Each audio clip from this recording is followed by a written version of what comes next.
kill him. I mean, if he essentially created the White Walkers who created all of these whites, would killing him just topple the entire army? I think it's potential for sure.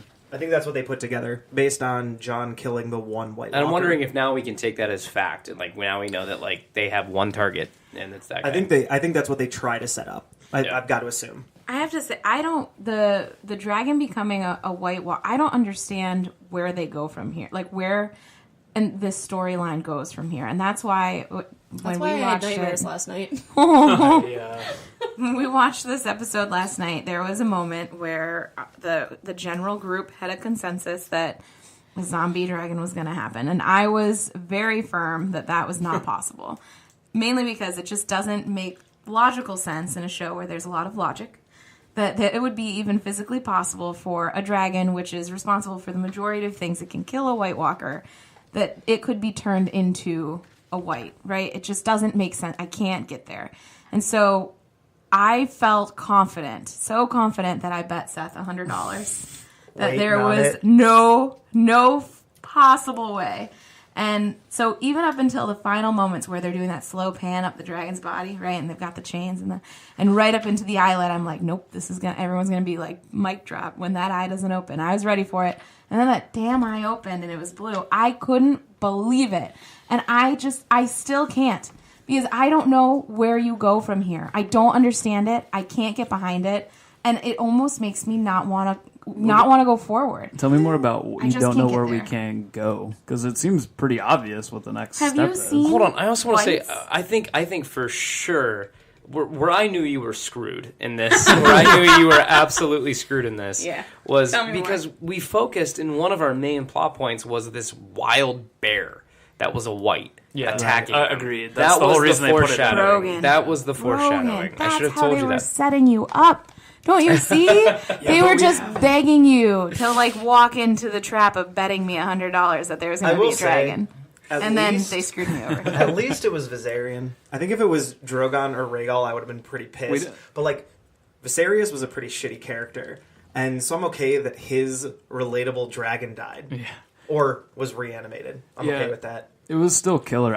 I think from my perspective, too, the dragon piece doesn't make sense because they're the antithesis of White Walkers and the cold and everything. And that's the hard piece for me because... Does he breathe ice? Yeah, and I think next big question. I think he probably does, right? He can't breathe fire. Fire. I mean, what if he had the ability? Just follow me on this for a second. What if he had the ability to breathe ice on armies, and when he does that, they become whites, like immediately burn into and become whites? Yeah. I mean, I think the options are huge, and like his power shouldn't change, right? So in theory, you'd have to kill the dragon then to kill all those whites. Yep. Oh, yep. Wow. Yeah. That's a game changer. Kill the main guy. True. That's a game changer, though. Yeah. Well, and I think to Beth's point, what's hard about it is like the whole time, the whole thing about this show and what's happened recently is like everything right now feels really linear. Everything doesn't feel like there's any trickery. I mean, I'm sure there is at some point when we get through it. That's a great point. But we're starting to re-guess our own selves to say, yeah, but Game of Thrones always throws a wrench in your plan. They haven't yet. But they're just kind of like, oh yeah, now that dragon's a fucking White Walker. They did at the end of this episode. I'll tell you that. Okay. What do you mean? We'll get there. Okay, Go ahead, Kevin.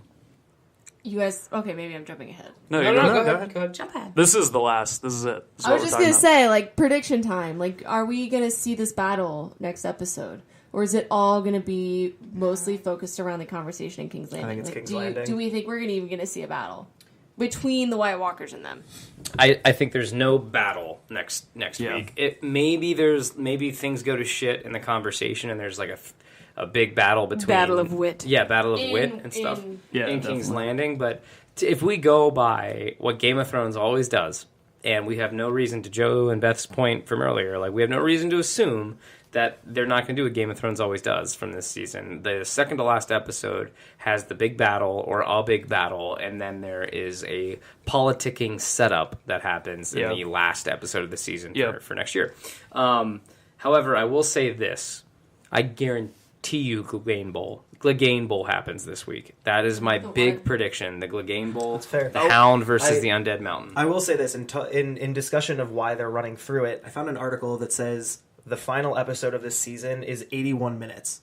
So it is a long, mini movie, which means we're gonna get I really think we're gonna get a lot of King's Landing, but I think there are some offshoots of like some really good stuff that could happen. We here. better get something. Yeah, let's move fully into our predictions and stuff for next week. Yeah, go ahead. So we got to get something out of Bran next week. Like, it's been too long, and like we need to see something big from him, right? I mean, it's been, when was the last time we saw him? It was 3 episodes ago? It was when he sent the Ravens north to look at the Night King. So, one previous, not this episode. Yeah, okay, that's right, okay. So, you don't think that Jon's going to stop in Winterfell, do you? No, he's in a boat. He's on his way there. On a boat, motherfucker. Yeah. No, but really, I mean, he's with Davos and Dany at this point. So I also want to back up my Clegane Bowl theory that we're seeing it next week because I have seen online. And if you look at you've been bringing it up for a while, Joe. I think like there's that scene of the Hound where he's in like a tropical climate and he's like drinking mimosas or daiquiris and stuff. So it's from the like this season on Game of Thrones trailer that happened way back when like at the very beginning of the year, and it's actually the Hound taking out a sword and he's in this like tropical place that has like these old sort of like Colosseum pillars around it, and that apparently is where this meeting is taking place next week. And he's wearing like a green cloak. And who the hell else would he be taking out a sword against? Do you know what I mean? Like, well, it's happening. Hold on. Not to destroy that theory, it could be Brienne. She's also going, and they did fight it out before. Mm-hmm. That's true. I think we have Plus, that was also alluded to in this episode. That's true. Do you think we have some Jamie, Tormund, Brienne love triangle? Ooh. Was there ever an implicit, like, romantic relationship? I don't think I ever picked up on a romantic relationship. Yeah, but now Cersei's supposedly pregnant. She's... Supposedly is an air quotes. We didn't see Cersei this week. Nope. Did we? No Jamie, no Cersei, no Varys, no Missandei, no Grey Worm, no Bran. Yep. So I have to say, I do think we have got some trickery from Cersei to see next week. I think some things that we may be forgetting because it's been a couple weeks now, but she has got... Correct, now fact check me. But she still has the Sand Snake, the Mama Sand Snake. Yeah, I don't think we see them again. She's still locked. Well, hold on. Okay, hold on, I'm just saying. Yara, though. She's got Yara. No, Euron I think, has Yara, but... And it sounds like... But where's Euron is another great question. Oh, also I'm just saying, she doesn't play fair. She knows Dany takes care of her people and the people that are loyal to her. She's got at least 2 or 3 of them. And they're all about to meet in what seems to be the Colosseum Part 2. And I just could see her playing some mind games with her white flag friends. Are you saying like they fight to the death for somebody to take the No. throne What I'm or something? saying is she greets Dany, all smiles, is nice and happy to see her, totally willing to play nice, white flag in the air, and don't mind the... barely alive, very tortured, half-naked sand snake that I've got hanging in your bedroom.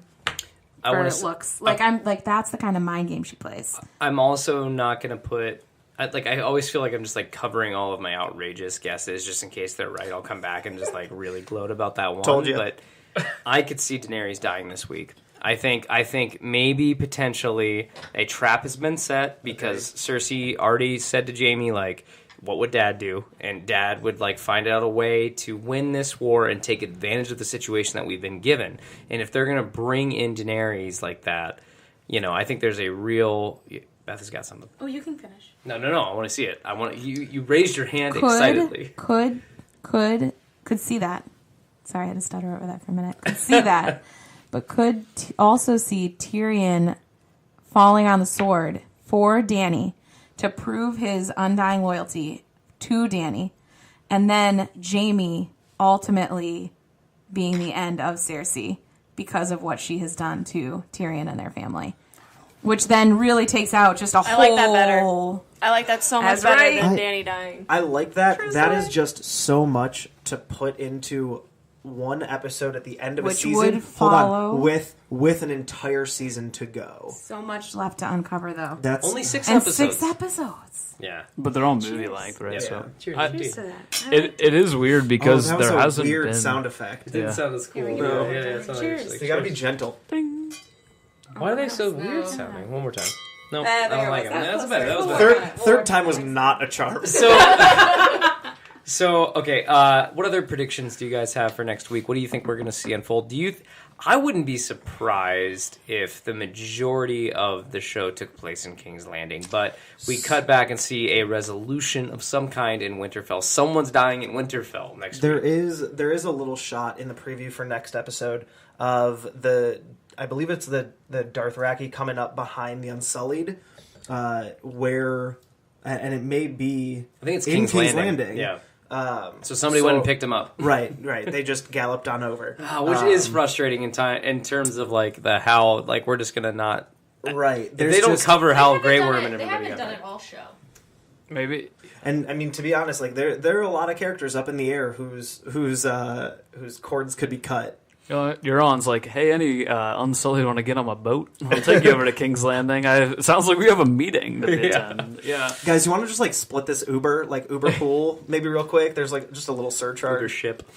Okay, any other final... Because I do have a game for us tonight before we get there. So I will say, I think one thing that's really interesting is the conversation between Tormund and Jon early in the episode about Mance Rayder not bending the knee. I have the quote if anybody wants it. Yeah, read it. I don't know. Let me keep talking about it. I'll find it. All right, so essentially the point of what he's saying is, well, Mance was too prideful to bend the knee for anybody. Go ahead. It says, Mance Rayder was a brave man, a proud man. King beyond the wall never bent a knee. How many people died for his pride? Yeah, exactly. So, and this kind of, we see it later, enlightens Jon to understand maybe I should just bend the knee to Cersei, or to Dany in the boat, because he says, like, if I could get out of this bed, I'd bend the knee right now, essentially. So I think you would. If you know what I'm saying. I think it might, but I think it might lend itself to more turmoil in the north, because Sansa's already worried about the lords being wind vanes, as she calls them, to not support them anymore. I think everybody does know what the real battle is, but I think for Jon to bend the knee to Dany, people could start to say, like, well, why do we even care about him as our king? Now, I think he has enough mutual respect for everybody, and hopefully that'll work to his favor, but I do think with everybody else being in King's Landing without any real rain on the north, that could get dicey for Sansa. I don't think we would see into that, though, until the next season. I think they would leave that be.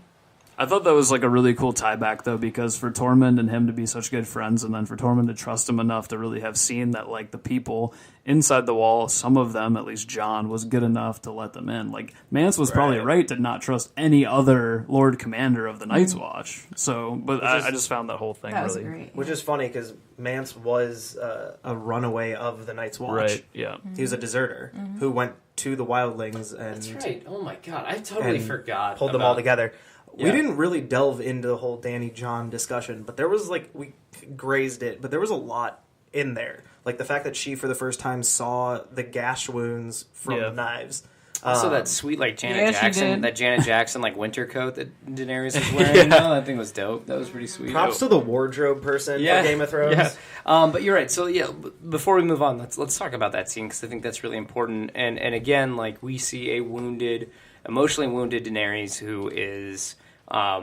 willing to, like, she almost comes to Jon to say, like, well, what do you want to do? And then Jon's like, no, I'm ready to bend the knee now. And she's like, I don't even care. Like, it's not even what it's about right now. Like, you're right. Like, we just need to, like, are your people even going to trust you? Like, she's even thinking, Daenerys is even thinking, like, we can't have your people, like, back out on you now, like, because we need the North's support. And if you bend the knee to me, are they going to follow you? Like, she has that concern, where in the past she would have never had that concern. But now she's starting to count her heads and starting to say, like, we've got to have, the numbers we need, and they have to support you. All it took was losing a dragon. Yeah. I feel like it was so powerful for Jon and everybody to see Dany ride into a complete unknown battle on the back of a dragon and save them all and defend them, and to be there and to really wait until the last minute and then to take off like that.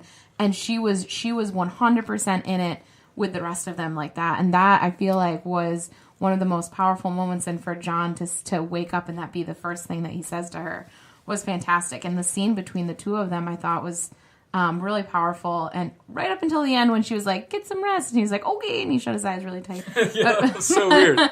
But up until that moment, I thought that they did a really great job just between the two of them having that moment together. I think there's a lot of like cool emotional things that come out of this episode with meetups and stuff, but also like people actually feeling human. We don't get that a lot in Game of Thrones. Of course, Cersei doesn't feel it. Too. I felt like they were equals. Yeah, and like Cersei at this point is really the only character I